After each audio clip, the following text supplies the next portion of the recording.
Marion Fersing. Nous sommes avec le président du Rassemblement national en Loire-Atlantique. Bonjour Gauthier Boucher. Bonjour Madame Fersing. Le Rassemblement national menace de voter la motion de censure qui sera déposée par la gauche si le Premier ministre Michel Barnier utilise le 49.3 pour faire passer le budget de la sécurité sociale sans vote cet après-midi à l'Assemblée nationale.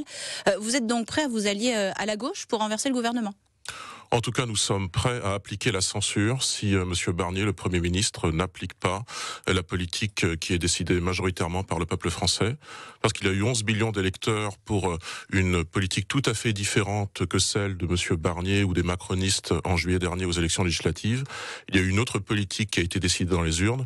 Et on ne voit pas bien Monsieur Barnier agir, par exemple, au service du pouvoir d'achat ou d'autres sujets. Donc, le Rassemblement national aurait pu déposer sa propre motion de censure et suivre finalement ce que disait votre président Jordan Bardella il y a encore quelques jours. Je combattrai toujours de toutes mes forces la France insoumise, la gauche et l'extrême gauche. Pas dans ce cas précis.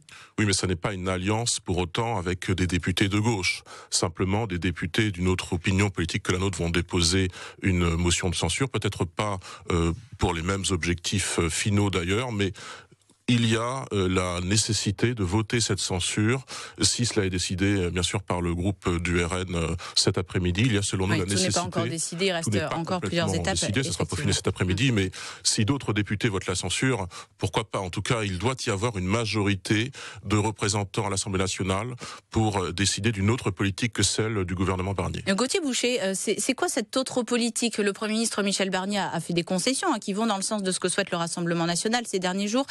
Sur les prix de l'électricité, les taxes n'augmenteront pas. Sur l'aide d'État pour les sans-papiers, pour l'aide médicale d'État qui sera réduite, ça ne vous suffit pas ? Non, pour nous, ce sont des lignes rouges. Nous l'avons très clairement indiqué. Marine Le Pen l'a indiqué il y a quelques jours. Il y a des lignes rouges qui ont été franchies par Monsieur Barnier. Très concrètement, c'est quoi ces lignes rouges ? Vous parlez de l'aide médicale d'État. Nous sommes pour sa quasi-suppression et sa transformation en aide médicale d'urgence. Il n'y a pas tellement de raisons également que continue une aide au développement pour des pays qui sont déjà développés comme la Chine.